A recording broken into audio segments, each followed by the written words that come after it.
The Associated Press report says that people on both sides of the Pacific Ocean remain skeptical about the actual amount of farm goods that China committed to in the Phase 1 trade agreement. Trade Representative Robert Lighthizer said that the amount will total $40 billion a year. However, President Trump said the total actually more than $50 billion. Is it realistic? Even at the best of times, exports with China have never been higher than $26 billion. Beijing may be locked into contracts with other suppliers like Brazil and Argentina that it lined up with when the trade war broke out with the U.S. While looking at that Phase 1 trade deal between the U.S. and China, it made the soybean industry especially happy. A Bloomberg report says don't forget about wheat, which would also be a big winner in this agreement.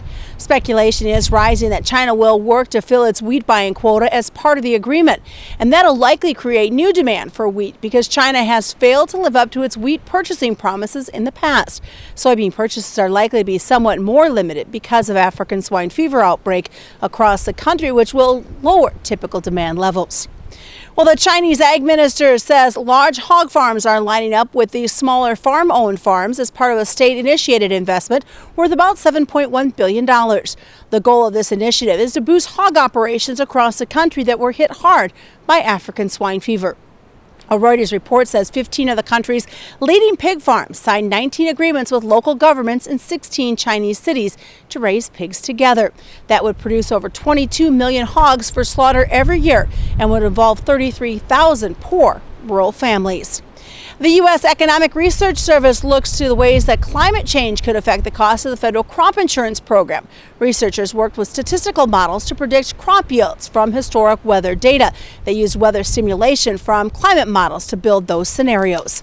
I'm Susan Littlefield on the Rural Radio Network. This is Jane. She thinks she's just filling her car, but she's also filling the air with cancer-causing toxic chemicals used to boost octane in gas. What doesn't burn in the engine enters the air and your lungs, even your heart and brain. Bad for everyone, especially kids. Ethanol is a natural octane booster, clean burning and non-toxic. More ethanol means less scary stuff in our gas and in the air we breathe. And that makes your choice pretty plain, Jane.